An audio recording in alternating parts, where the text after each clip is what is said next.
Shalom, shalom. Ndabaramukije mwese mu izina rya Yesu Kristo aho muherereye hose. Ndabaramukije kaze umunezero udasanzwe kongera guhura mu kiganiro kuri Facebook live. Kaze nditeze ibidasanzwe, ndasiko umwami Imana yiteguye kukugaburira mu buryo bwose. Kazi umuntu wese yamaze gushika ko agire partage kugira ngo n'abandi bashikirwe na message tugira tusangira icigwa mwe yarampaye yashitse ku mutima wanje gushitswa kw'amasezerano. Gushitswa kw'amasezerano takari teme iza guhindura ubuzima bw'umuntu uze kumukura ku ntango kimwe mujane ku yindi aho ashitswa mu masezerano yiwe. Mukumva ino message ndasiko ibidasanzwe biza kuba gushitswa kw'amasezerano. Ugushitswa kw'amasezerano, ugushitswa kw'amasezerano nico cigwa c'uno munsi. Nizera neza ko kiza guhindura ubuzima bwawe. Gushitswa kw'amasezerano, haleluya, Imana ishimwe cyane. Okay, katurabire hamwe. Turabira mu ijambo ry'Imana kuno munsi tuje mu butumwa bwiza bwa Luka. Ubutumwa bwiza bwa Luka ibice byaho bibiri, turahera ku murongo wa 25. Luka ibice bibiri ku murongo wa 25, ibice bibiri ku murongo wa 25 aravuga ngo kandi muri Yerusalemu hari umuntu yitwa Simiyoni. Uyo yari umuntu agororotse kandi yubaha Imana. Yararorereye guhumurizwa kw'Abisirayeli, mpwemu yera yari kuri we. Yararorereye guhumurizwa kw'Abisirayeli, mpwemu yera yari kuri we. Yari yarabwiwe na mpwemu yera yuko atazopfa atarabona Kristo w'umwami Imana. Ajanwa na mpwemu mu rusengero, abavyeyi bajana uwo mwana Yesu ngo bamugenze nk'uko umugenzo w'ivyagezwe wari uzi. Aramwakira, aramukikira, ashima Imana ati, databuja, noneho urasezeye umusavyi wawe amahoro, kuko nk'uko wavuze. Ngo nk'uko wavuze, haleluya, ngo nk'uko wavuze, nk'uko wavuze, kuko amaso yanje abonye agakiza kawe aho wateguye mu maso y'amoko yose, kuba umuco wakira amahanga no kuba ubwiza bw'abantu bawe b'Abisirayeli. Haleluya. Turiko turumva ugushitswa kw'amasezerano. Ngira manze sigure icyo ari cyo mbega isezerano niki. Isezerano ni ikintu kiba hagati y'abantu babiri canke barenga, mugabo mu mice ibiri abantu bagasezerana ku kintu kanaka, umwe kazoshitsa iki undi kazoshitsa iki. Rero iyo migwi bose baba bahuriye ku kintu kimwe, basezerana bavuga ko bazoshitsa ico kintu. Bibiliya ivuga neza ko isezerano ngo naho yoba ari isezerano ry'abantu, iryo sezerano ngo ntishobora gukurwa ko canke ngo ryongerweko. Umva biba bisigura ko iryo sezerano nubwo ryoba ari isezerano ry'abantu, ngo iryo sezerano ntishobora gukurwa ko canke ryongerweko. Muca mwumva yuko isezerano ryose rirafise ukuntu ryubaho kandi rirafise n'ukuntu rishitswe. Rero tuko turavuga isezerano, ndashaka ngo utahure neza, umenye neza umuntu asezerana. Umwana w'umuntu ashobora gusezerana n'ukuri mugabo ntashitse. Ariko sindiko ndavuga umwana w'umuntu, ndiko ndavuga Imana umuremyi wawe, ndiko ndavuga Kristo Yesu, ndiko ndavuga Yesu ubwizigwa bwiwe, ndiko ndavuga ugushitswa kw'amasezerano. Nta umuntu wese aca atahuriraho ugushitswa kubwizigirwa bw'Imana. Nta ubwizigirwa bw'Imana buca buparticipa umuntu akabona ubwizigirwa bw'Imana. Rero Imana yacu turazi ko ari Imana y'ubwizigirwa butangaje, n'ubwizigirwa buri hejuru y'ubundi ubwizigirwa, n'umwizigirwa atangaje. Imana n'umwizigirwa abantu bosezerana ariko ntibashitse, ariko Imana yacu niyo mwizigirwa. Birivuga ngo niyo twebwe tutobabizigirwa ngo we ahora ari umwizigirwa. Muca mwumva ko Imana ifise ubwizigirwa utangaje, ubwizigirwa bwayo buri hejuru cyane ku buryo ari umwizigirwa ashitse ikintu cyose yavuze. Aha rero tuvuze ngo ubwizigirwa ni ubwizigirwa ku kintu cyose Imana iba yaravuze. Rero mu buryo ikintu cyose Imana iba yaravuze turiko turumva icyo Imana yavuze, Imana mu byo yavuze byose hari ibyo yavuganye nawe. Niba hari icyo yavuganye nawe, naho rero ubwizigirwa bw'Imana butanguriye.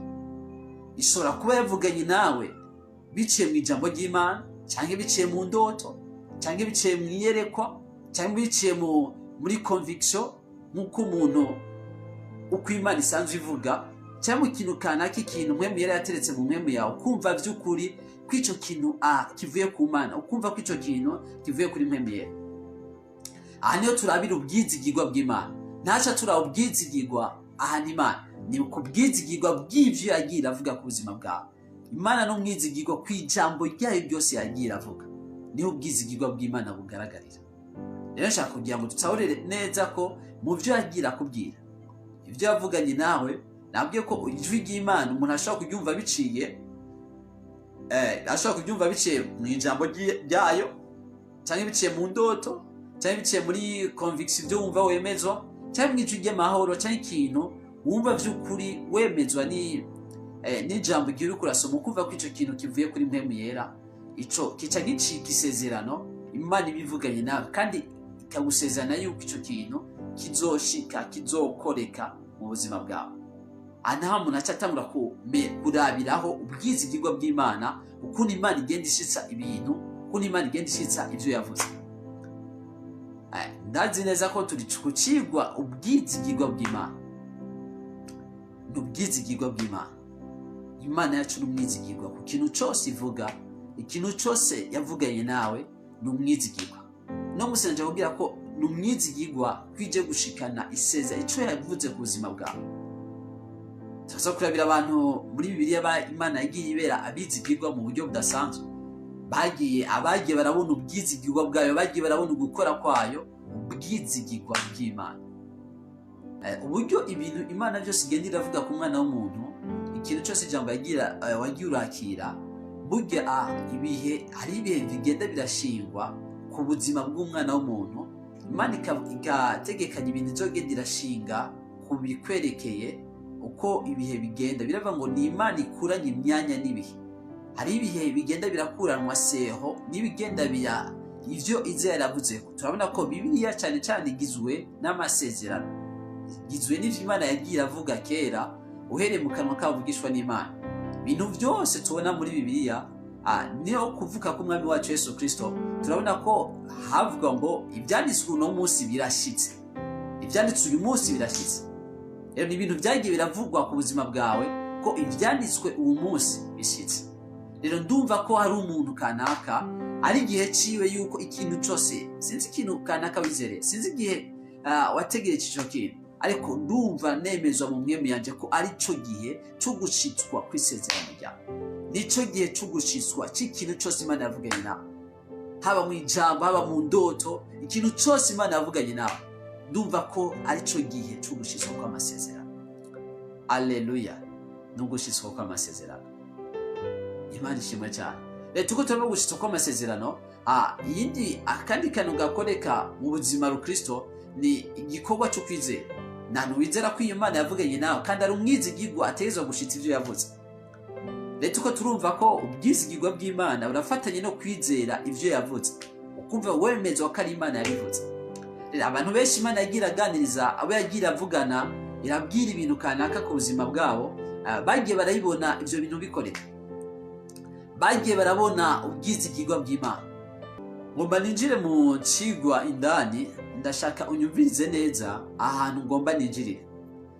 Tuko turavuga ubwizigirwa bw'Imana, hariho icyandiko duhejeje gusoma cyako kiratubwira ngo ari umuntu mu Bisirayeli, ngo umuntu yitwa Simiyoni, yari umuntu vy'ukuri agororotse, ngo yari yarabwiwe na mpwemu w'Imana yuko ngo atazopfa atabonye Kristo w'umwami Imana. Yari yarabwiwe. Twahereye kutuvuga ngo ni ikintu Imana yavuganye nawe, ni ikintu mpwemu yari yakubwiye, ni ikintu wakiriye mu ijambo, ni ikintu wumvise wemezwa ku buzima bwawe, kw'ico kintu peu importe uko vyogenda byose ni ikintu urumva ko ari ikintu mpemu yaravuganye nawe, urumva ko ni ikintu mpemu yavuganye nawe, haba mu ijambo, haba mu ndoto, haba mu iyerekwa, haba ikintu wacakiye, haba mu mvugishwa, ikintu cyose wakiri ukumva ko by'ukuri kivuye kuri mpemu yera. Ico kintu nijo naco kukubwira ko Imana ije gushitsa ku buzima bwawe, ugushitswa kw'amasezerano.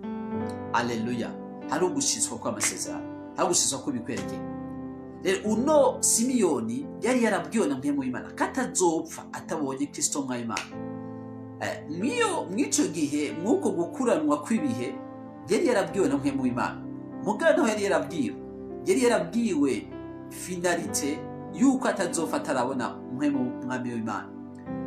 Hagati yaho mu ntango Imana ikimubwira yaguma yizeye ko umunsi kanaka, nibisigura ko hatoba haragerageje ku buzima bwiwe ingwara kanaka igerageze itere ubuzima bwiwe kugira ngo imukureho, imurandure.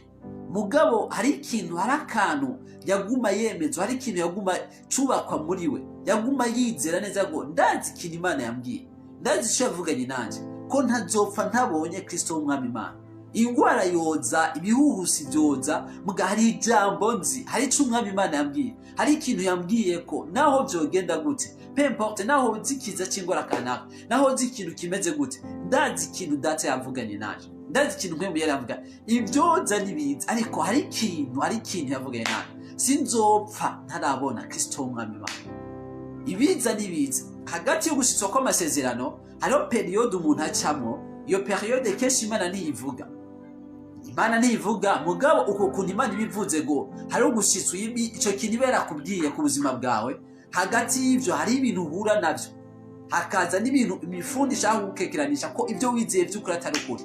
Muga hagati mw'urwo rugendo arantu uri kurashika, arantu uri kuragenda, shishikara gumiza umutima ku cyo Imana yakuvuze.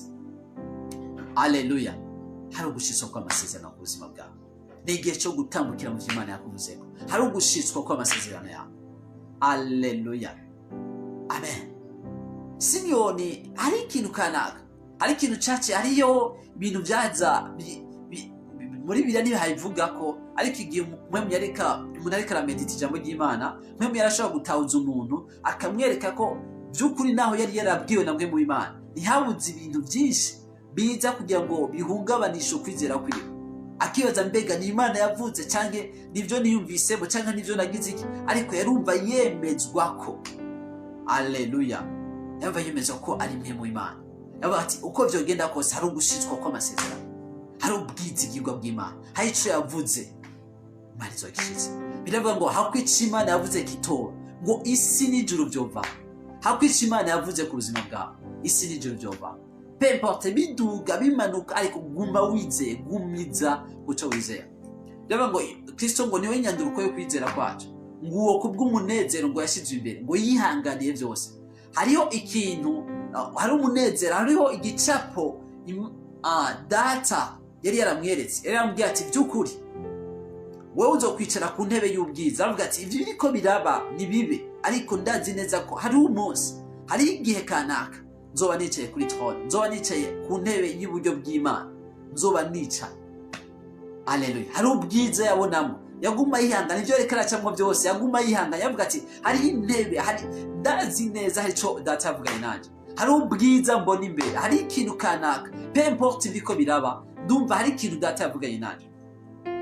Rero ako kantu kamaze kwibaka mu buzima bwawe, kamaze kuba fixe neza mu mpemu yawe, ibyoza sihuri, shishikara kuco wizera, shishikara ku kintu kanaka, shishikara nturabe ibyo uri kuraca muno munsi, raba ubwo bwiza data yashize imbere, raba iryo jambo Imana yakubwiye, rya jambo urimate ugize, wizere neza ko Imana n'umwizigirwa.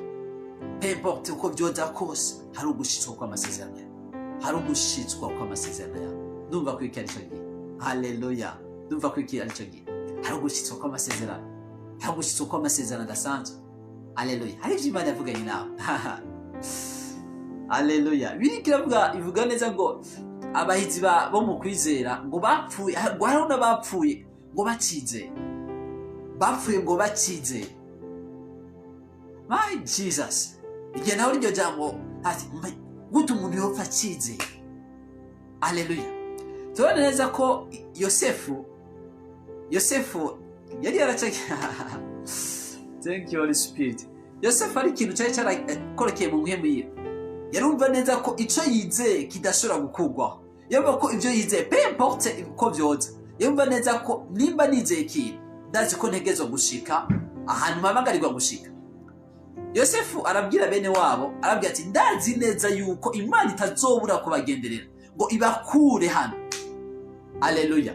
Ati ndazi ko Imana itazobura kubagenderera ngo ibakure hano ibinjize mu gihugu cy'isezerano. Acarahiza bene se, abwira ati amagufa yanje ntimuze by'ukuri, ntimuze muyasige muri Egiputa. Haleluya. Reka nsome kuva 13 ku murongo wa 19 avuga ngo kandi Mose ajanisha amagufa ya Yosefu, kuko Yosefu yari yararahije bene Isirayeli bikomeye ati Imana ntizobura kubagenderera, namwe muze mukura amagufa yanje ino muyadugana. Haleluya.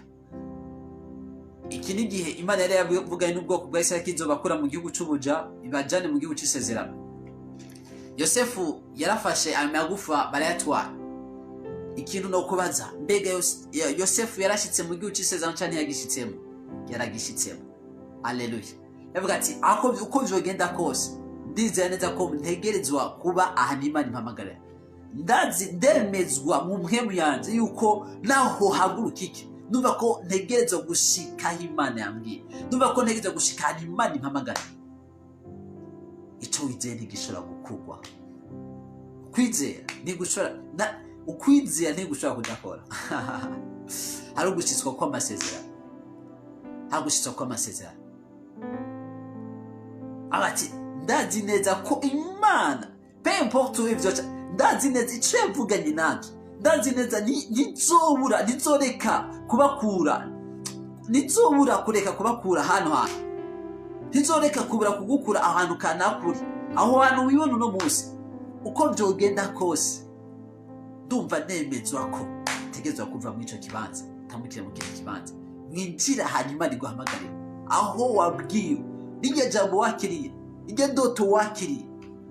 Mwene data, shishikara, bandanya, wizere, komeza, tegezwa gushika Imana iguhamagara. Hari ugushitswa kw'amasezerano.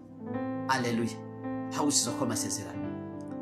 Yarumva ko neza uko byogenda kose ndampamagarirwa gushika Imana impamagarira.